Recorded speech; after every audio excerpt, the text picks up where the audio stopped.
Ouça agora uma mensagem de Deus ao seu coração, através do pastor Sérgio Ovídio, da Igreja Cristã Betânia. Vamos ficar de pé? Lucas capítulo 15, versículo 11. A parábola do filho pródigo.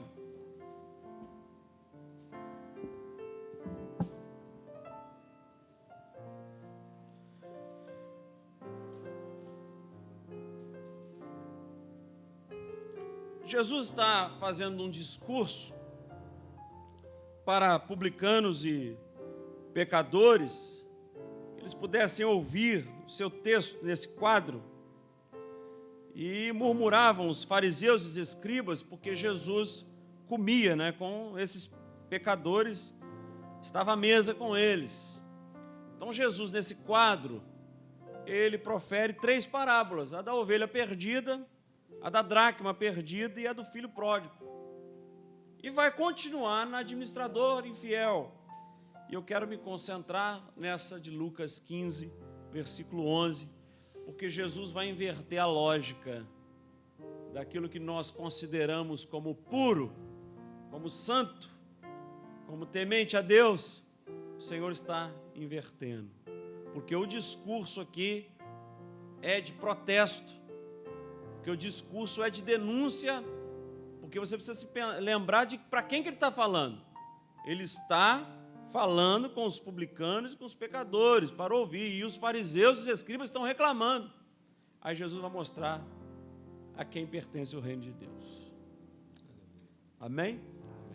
Para entender essa parábola, você precisa saber para quem que Jesus está mandando a sua mensagem.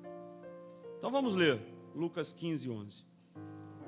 Continuou: certo homem tinha 2 filhos, mas moço deles disse ao pai: Pai, dá-me a parte dos bens que me cabe. E ele lhes repartiu os haveres. Passados não muitos dias, o filho mais moço, ajuntando tudo que era seu, partiu para uma terra distante e lá dissipou todos os seus bens, vivendo dissolutamente. Depois de ter consumido tudo, sobreveio àquele país uma grande fome, e ele começou a passar necessidade. Então, ele foi e se agregou a um dos cidadãos daquela terra, e este o mandou para os seus campos a guardar porcos. Ali desejava ele fartar-se das alfarrobas que os porcos comiam, mas ninguém lhe dava nada. Então, caindo em si, disse: Quantos trabalhadores de meu pai têm pão com fartura e eu aqui morro de fome? Levantar-me-ei e irei ter com meu pai e lhe direi: Pai, pequei contra o céu e diante de ti. Já não sou digno de ser chamado teu filho. Trata-me como um dos seus trabalhadores. E levantando-se foi para o seu pai. Vinha ele ainda longe quando o seu pai o avistou e, compadecido dele, correndo, o abraçou e o beijou. E o filho lhe disse: Pai, pequei contra o céu e diante de ti, já não sou digno de ser chamado teu filho. O pai, porém, disse aos seus servos: Trazei depressa a melhor roupa, vestiu e ponde-lhe um anel no dedo e sandálias nos pés. Trazei também, matai-o no novilho cevado, comamos e regozijemo-nos, porque este meu filho estava morto e reviveu, estava perdido e foi achado. E começaram a regozijar-se. Ora, o filho mais velho estivera no campo, e quando voltava, ao aproximar-se da casa, ouviu a música e as danças. Chamou um dos criados e perguntou-lhe que era aquilo. E ele informou: Veio teu irmão, e teu pai mandou matar o novilho cevado, porque o recuperou com saúde. Ele se indignou e não queria entrar.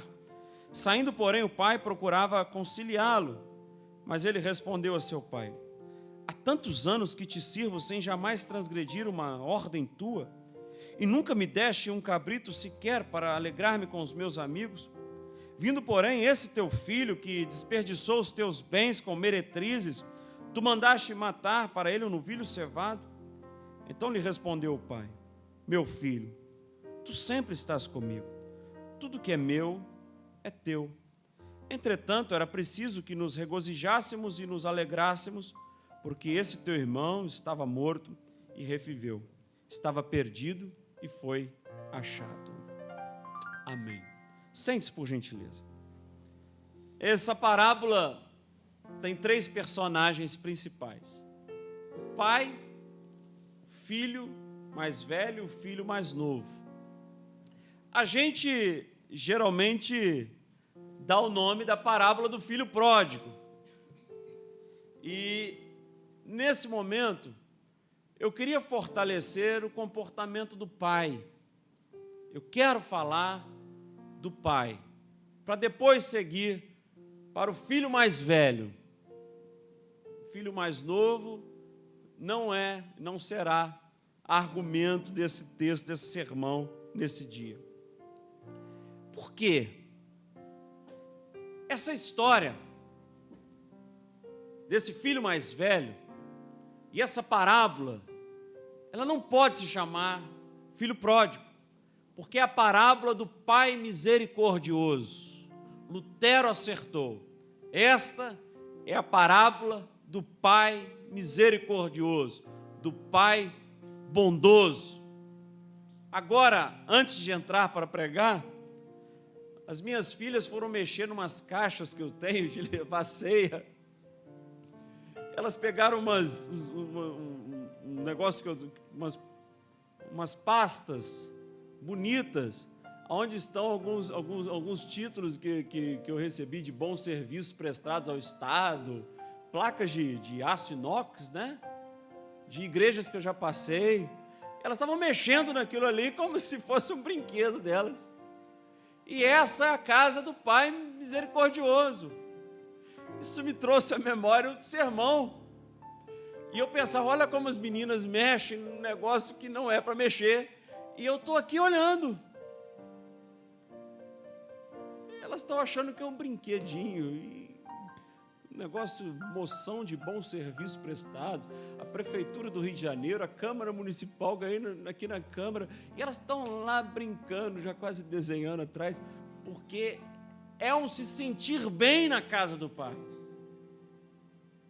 É estar bem, um relacionamento coloquial, muito leve, muito livre com o Pai. E essa parábola do Pai misericordioso vem nos mostrar um filho mais velho, mas um filho que está perdido na casa do Pai. Um filho que trabalha, mas está perdido. Exerce a sua função e esse mais velho, com o seu autoritarismo, se sente na casa do Pai, mas não está. Porque ele não tem um relacionamento próximo. Essa parábola do Pai misericordioso, eu quero chamar a atenção para esse irmão mais velho. Porque são estes, como o irmão mais velho, que se sentem justos, que se sentem piedosos, que se sentem santos, e que Jesus está falando para quem? No início do texto, do capítulo 15, para fariseus, escribas, que estão reclamando como ele come junto com os pecadores. Então a parábola é para eles, para aqueles que se sentem donos de Deus e na verdade estão muito distantes do Pai. Muito distantes do Pai. Na tradição antiga, irmãs e irmãos, o filho mais novo só está antecipando algo que ele vai ter que fazer.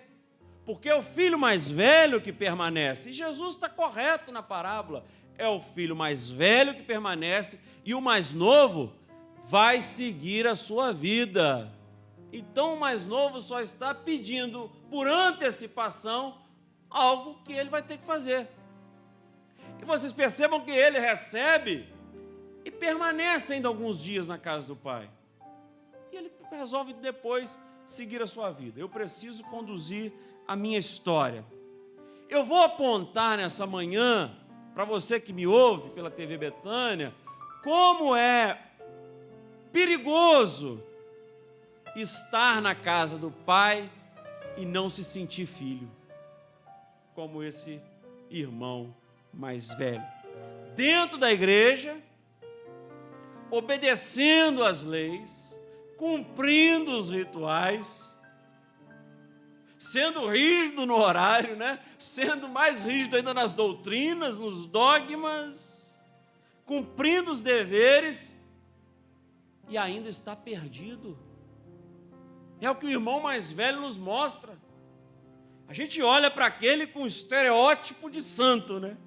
É o irmão mais velho. Esse aí, a gente olha para o irmão mais velho e fala, esse aí fala com Deus o tempo todo. A gente olha para os irmãos mais velhos que nós temos na igreja, isso é uma santidade em pessoa. Até parece aos nossos olhos, mas ele está muito distante do Pai. Porque o relacionamento com ele é duro. Ele não é flexível. E a gente precisa ficar em alerta para esse perigo que está acontecendo. Chegarmos a essas conclusões de que existem muitas pessoas que, embora se digam santos, servidores da casa do Pai, não têm nenhum tipo de relacionamento amoroso com o Pai. Cuidado, cuidado para não estar na igreja, cuidado para não estar na casa do Pai, para você estar na casa do Pai e não se sentir livre. Cuidado para não servir ao Senhor, não como uma regra, uma determinação, mas não ter liberdade de falar com Ele, não ter um relacionamento amoroso. O irmão mais velho não vive como um filho, ele vive como um escravo. Ele faz porque é ordem, ele trabalha porque precisa trabalhar, senão não vai receber as bênçãos do Pai. Ele segue as determinações do Pai, não com a graça, não com o amor, mas porque a lei manda. Cuidado, faz a sua obrigação, mas com a motivação errada. Serve ao Senhor, mas com um coração equivocado, não aberto, não acolhedor, faz por obrigação. Por quê? Não sabe o que é ser filho. E todos nós que estamos aqui, quem nos ouve, você é filho, você é filha. Não faça por obrigação, não faça porque Deus vai te pedir a conta, porque o nosso Deus é um Pai amoroso que não pede conta. São muitos os que obedecem sem alegria. São muitos os que fazem o serviço na casa do Pai sem o coração estar contagiado por prazer, por alegria. Estão na igreja, mas não celebram com alegria. Estão na igreja, mas não fazem com o coração envolvido pela graça de Deus, pelo amor de Deus. Trabalham muito na casa do Pai, mas vivem sem paixão por esse trabalho. E talvez em algum momento da vida vão se dar conta, por que eu estou fazendo isso? Mas eu continuo fazendo. Então, como o filho mais velho, a gente precisa tomar cuidado para não estar na igreja, mas com o coração cheio de amargura. E a amargura sabe muito bem qual é o caminho para o coração, né? Cuidado para não estar servindo na casa do Pai, mas um coração amargurado. Fisicamente, não se afastam da casa do Pai, como o irmão mais velho. Fisicamente nunca vão embora, mas afetivamente já estão distantes há muito tempo. Conhecemos muitas pessoas assim. Conhecemos pessoas que são assim, mas a gente às vezes não sabe que são assim. Que não tem afeto nesse relacionamento, que não gozam desse abraço do Pai, que não celebram com alegria. O irmão mais velho, ele se irrita com a misericórdia do Pai, perceberam? O irmão mais velho, ele fica aborrecido pelo fato do Pai ser bom. O irmão mais mais velho está o tempo todo chateado, fazendo beicinho, porque o pai é amoroso. Tem gente que não consegue entender essa graça e essa misericórdia de Deus. Que quando um quebrado, um destruído, um marginalizado chega na igreja, a gente fica até um pouco assim, como é que pode? Será que tem restauração? Tem restauração. E quem sabe os que estão fora recebam mais dessa graça e dessa misericórdia do que muitos que estão dentro. Por quê? Esse irmão mais velho não fica alegre com a volta do seu irmão. Ele não fica feliz. O irmão mais velho não tem a capacidade de ficar feliz porque o pai está feliz. Ele está preocupado com ele. Ele está preocupado com o umbigo dele. Ele está preocupado com as coisas que o pai não deu. Eu te sirvo, olha. Tem gente que faz essa oração, né? Eu te sirvo há tanto tempo e o Senhor não me abençoa como fulano, não é? Eu trabalho há tanto tempo na sua obra e não recebi a bênção que fulano recebeu. Essa é a oração do irmão mais velho. Eu te sirvo há tanto tempo, eu trabalho há tanto tempo contigo e o Senhor não me deu um cabrito para eu celebrar com os meus amigos. Esse é distante do pai. Esse não sabe o que é um relacionamento amoroso com o pai, porque o pai lhe disse: meu filho, você está o tempo todo comigo, o que é meu é teu.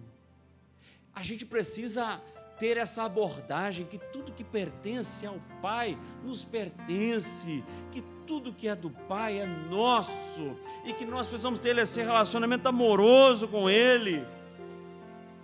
Ele se irrita com a volta do irmão, como se alguém não tivesse chance de ser restaurado. A gente fica chateado quando Deus restaura alguém, será? Como o irmão mais velho. Fica irritado porque o pai está acolhendo novamente. O pai só viu de longe o retorno do filho.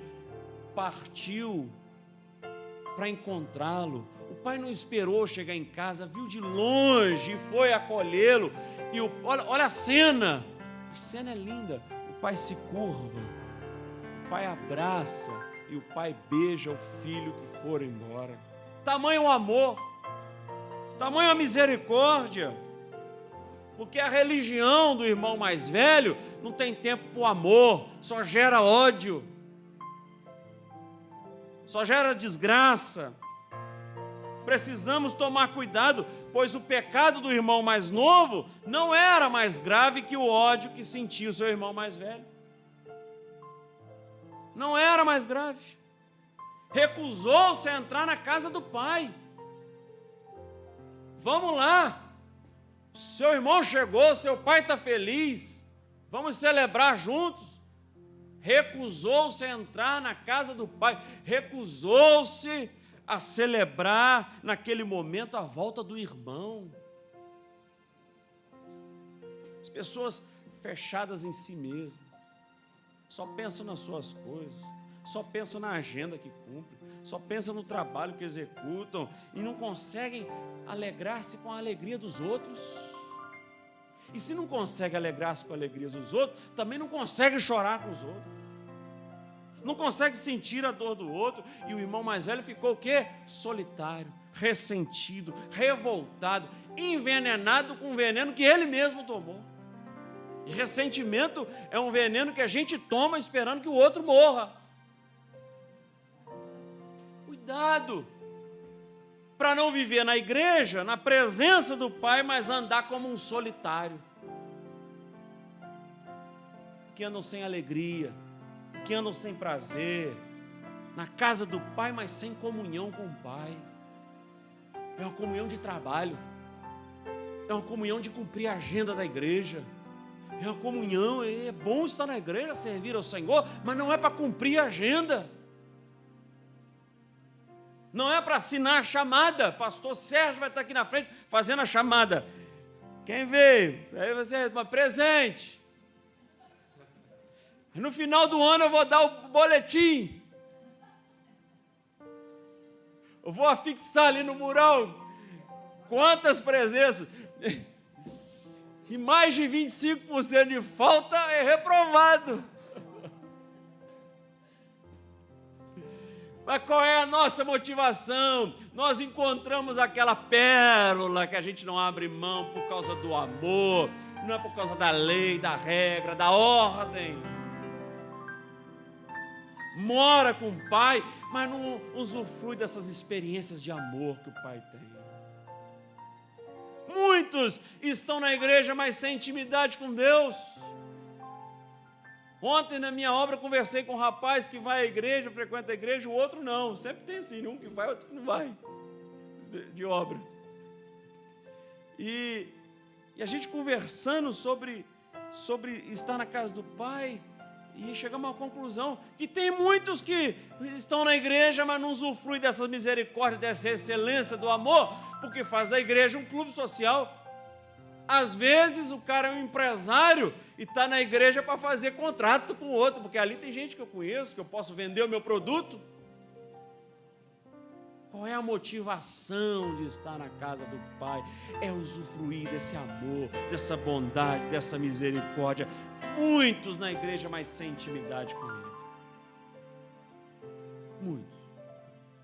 Porque esse irmão mais novo, embora ele tenha ido embora e gastou todos os seus recursos, tem que ter muita intimidade para falar isso, né? Me dá o que é meu, que eu vou embora. É livre. O irmão mais novo sabe que pode entrar na presença do pai e sair. E sabe que pode ir embora e gastar tudo e se perder. E a consciência no momento das contas do que preciso voltar para a casa do meu pai. Porque esse sabe do pai que tem. Do pai misericordioso. Então, estão na igreja, mas sem intimidade com ele. Sem intimidade com o pai. Não tem a mínimo relacionamento, é distante, é fechado.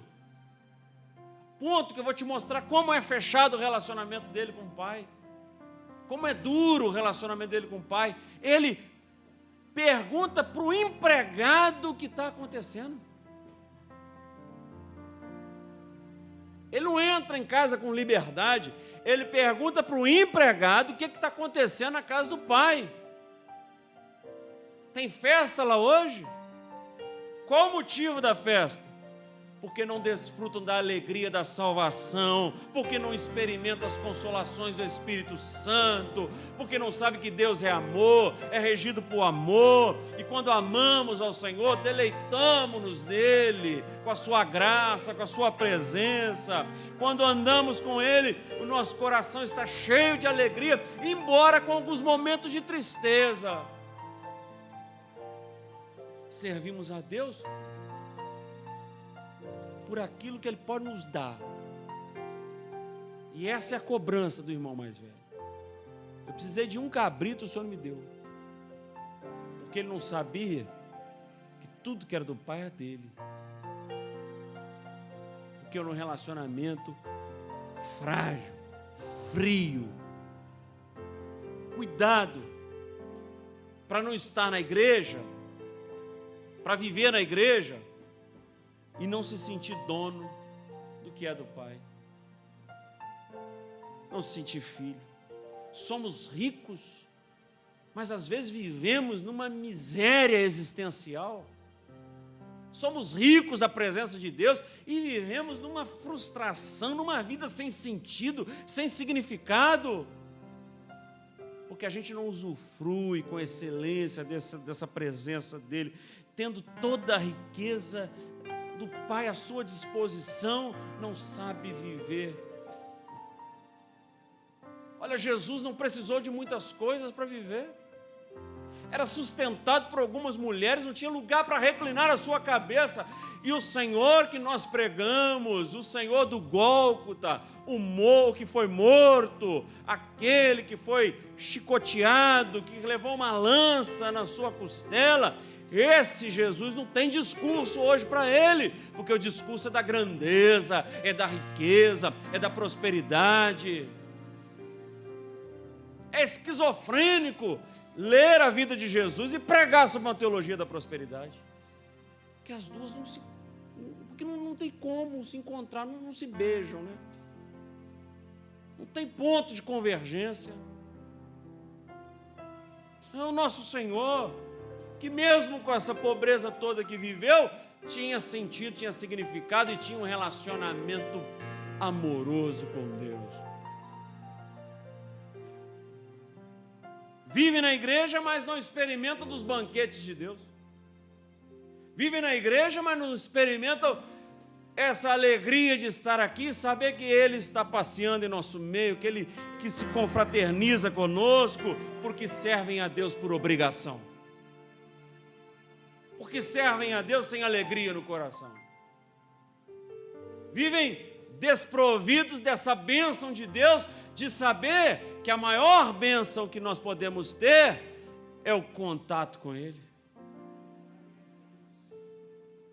É saber que Ele nos acolhe, é saber que até uma fala irresponsável nossa, pedindo os nossos bens, aquilo que Ele tem para nos dar, e seguirmos pela nossa vida, direcionando a nossa história, e se nós cairmos com a cara no chão, retomarmos a nossa consciência, poderemos retornar e seremos acolhidos por Ele.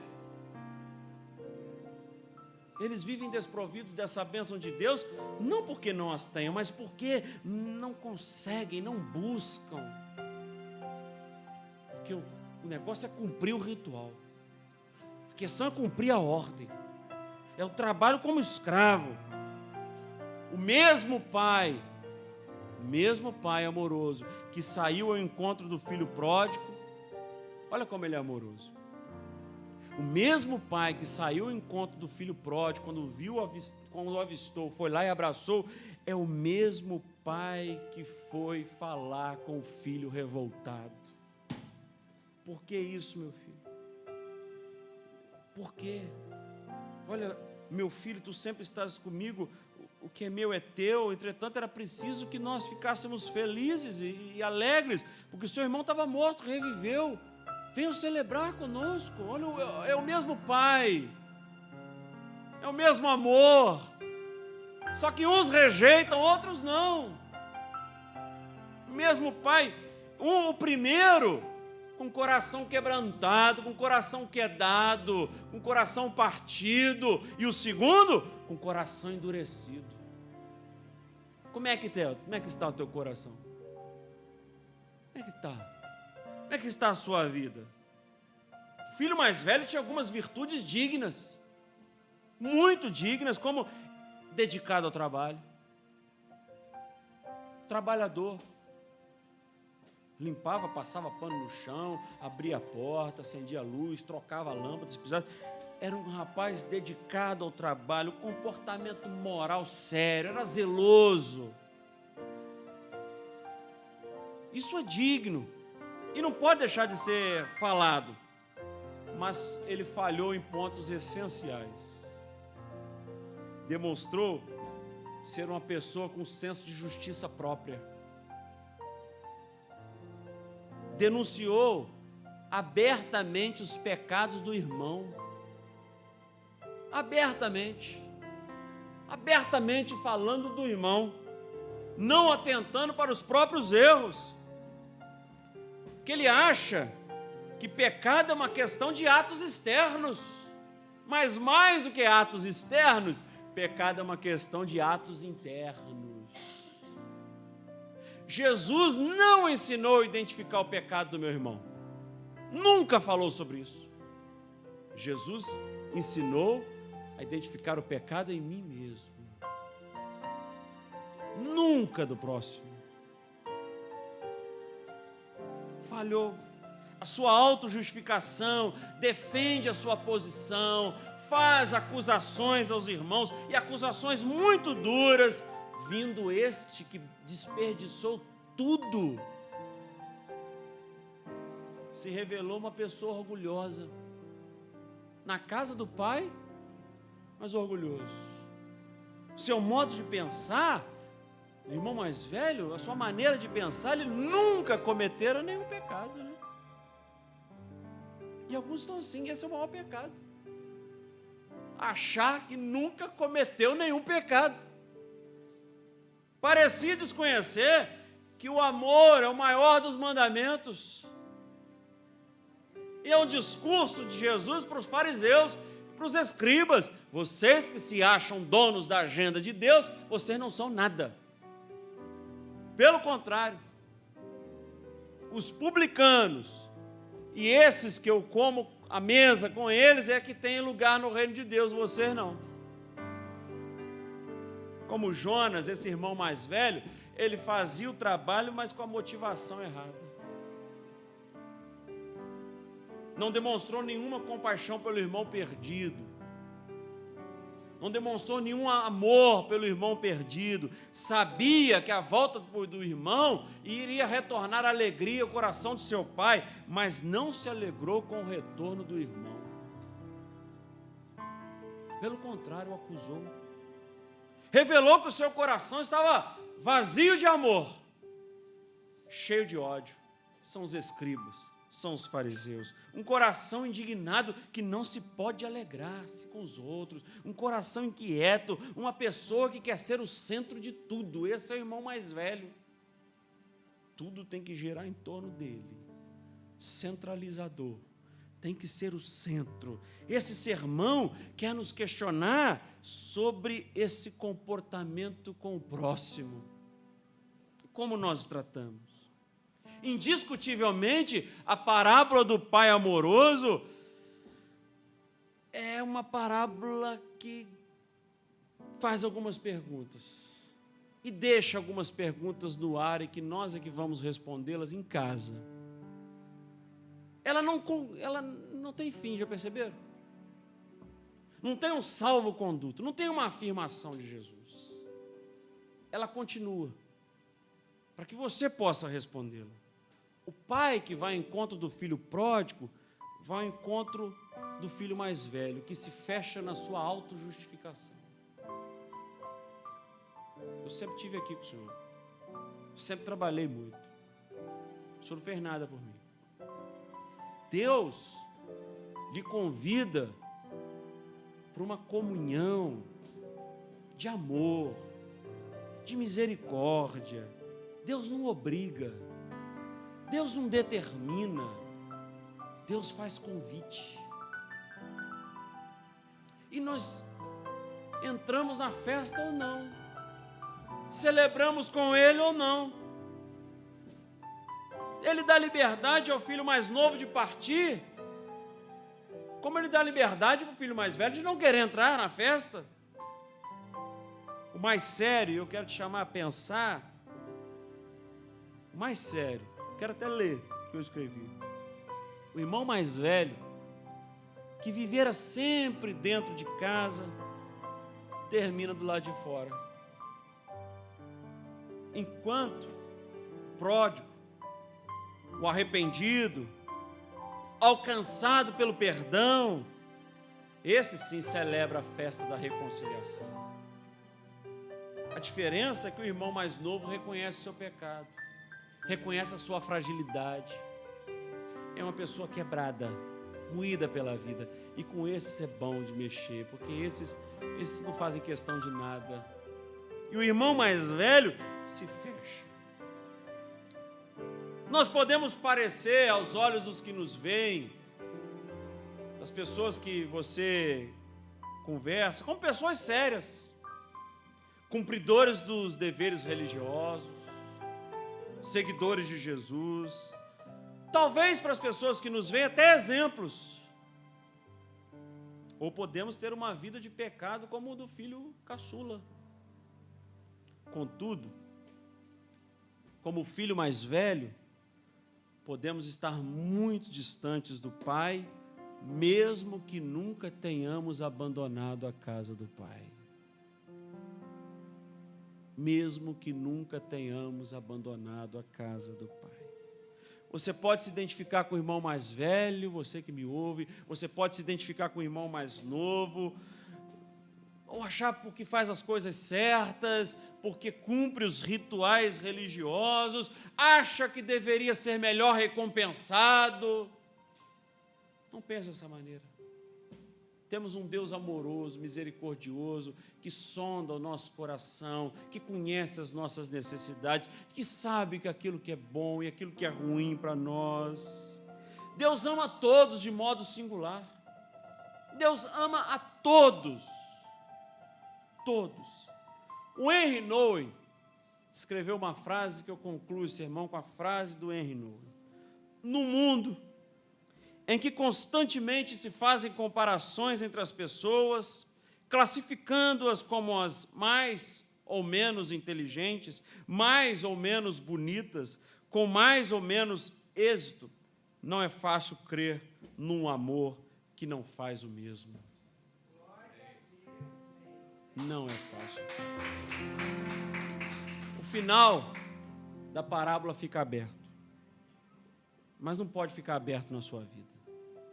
Não pode ficar. Final aberto é intencional, para que você dê a resposta a uma pergunta direcionada a você. Pode ter um final feliz ou infeliz. Pode estar dentro da casa e terminar fora da casa. Pode estar fora da casa e terminar dentro de casa. A decisão é sua.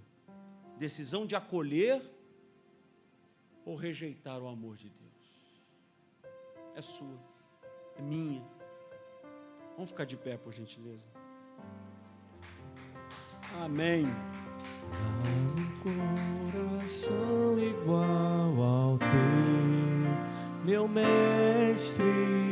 Dá-me um coração igual ao teu, coração disposto a obedecer, cumprir com o teu querer.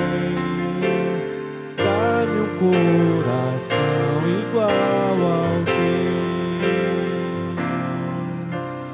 Dá-me um coração igual ao teu. Senhor, essa é a nossa oração. Dar-nos um coração igual ao teu, Pai. Uma vida cheia de misericórdia, de bondade, compadecido com aqueles que retornam, com aqueles que esbanjaram, mas precisam retomar a sua consciência, que o melhor caminho é retornar para a casa do Pai. Perdoa-nos, Senhor, as nossas falhas. Perdoa nosso sentimento de autojustificação, de sermos sérios, comprometidos com a sua obra, porque a gente quer mais do que isso. A gente deseja servi-lo com alegria, com prazer, Pai. Dizer que é bom estar na sua casa e estar de verdade aqui, Senhor, com o coração aberto. Em nome de Jesus. Que esse banquete permaneça na nossa vida. O banquete que o Senhor tem colocado à nossa disposição. E possamos usufruir dessa vida em nome de Jesus. Amém. Amém. De um outro jeito, por um outro ângulo. Tendo dito isto, clamou em alta voz: Lázaro,